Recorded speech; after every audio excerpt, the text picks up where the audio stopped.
Peace be upon you and the mercy of God. Have you ever reflected on the meaning of the word mu'min in the verses that speak about killing a mu'min by mistake or intentionally? Introduction: the Qur'anic puzzle that confused many. When we hear the word Iman, what immediately comes to mind is that inner belief hidden in the heart between a person and his Lord, a private feeling, a conviction seen by no one but God. But this common understanding places us before an almost impossible practical and theological puzzle, especially when we examine the verses in Surah An Nisa that speak about killing a mu'min. The Qur'an lays out precise rulings for the expiation of killing a mu'min, rulings that require us to determine the presence of Iman in the killer, the victim, and even in the neck, the person, who must be freed as part of the expiation. Here the unavoidable question arises: how can I know whether the person killed was truly a mu'min? How can a divine law be applied with such clarity if it depends on a condition that is impossible to verify? Uncovering what lies in the hearts, which only God knows. It becomes a legal and practical maze, and the way out may lie in radically re-examining the meaning of the word itself. Iman is not a hidden belief. It is an act of security seen by all.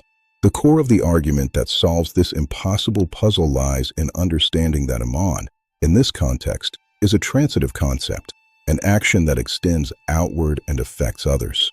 Iman here is not an internal belief locked inside the heart. It is an active process through which you grant safety and peace to those around you. It is a visible behavior that everyone can observe and judge, not an inner feeling no one can detect. This meaning appears in the simplest details of daily life. When we walk down a street or enter a marketplace, we move with confidence and safety because everyone is granting safety to everyone else. This shared public safety is the practical expression of Iman as a social behavior, not merely a private conviction. Solving the impossible puzzle: how do we know who the mu'min truly is? This new definition of mu'min as the peaceful, non-aggressive person completely resolves the practical problem raised earlier. While it is impossible to determine someone's inner doctrinal belief, it is very easy to determine their visible behavior. We no longer need to open chests to see what is inside. We simply look at the state of the person before they were killed. Was this person peaceful, living safely among people? Or were they an aggressor, a fighter, a threat? If the person was someone who walked their path in safety, then they are a mu'min, a security giver, and the Qur'anic rulings apply to them. With this understanding, the divine ruling shifts from an impossible burden to a clear, just, and fully applicable law. The expiation for accidental killing becomes completely logical. With this understanding, the details of the expiation in verse 92 of Surah An Nisa become perfectly coherent. The problem is not only identifying the Iman of the victim, it also appears in the expiation itself, freeing a mu'min neck. How can I know that the person I free is a mu'min in the doctrinal sense? The impossible problem repeats. But when mu'min means a peaceful human being, everything becomes clear. If the victim is from your people, the expiation is freeing a mu'min neck, a peaceful person, and paying blood money to the family. If the victim is from an enemy people yet is a mu'min, the expiation is freeing a mu'min neck only, no blood money, because you do not fund an enemy people. Yet notice the beauty of the law. Even though his people are enemies, his blood is still sacred because he was peaceful.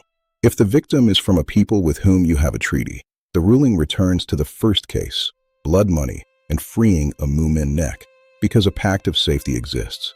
The severe punishment for intentional killing, protecting every peaceful human life.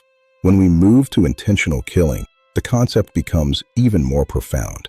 Killing a mu'min intentionally is no longer limited to killing someone who shares your creed. It now includes killing any peaceful human being who lives safely among others. And whoever kills a mu'min intentionally, his reward is hell, abiding therein.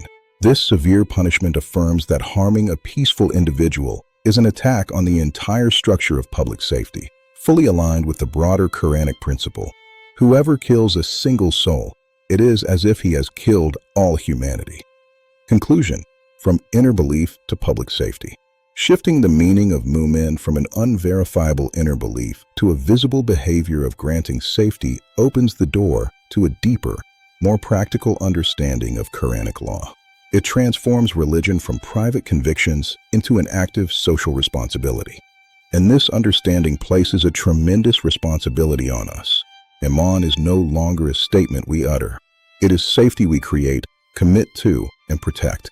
It is a call for all of us, individuals and communities, to become sources of safety and peace in our societies. Only then do we fulfill the essence of Iman that God wants for us.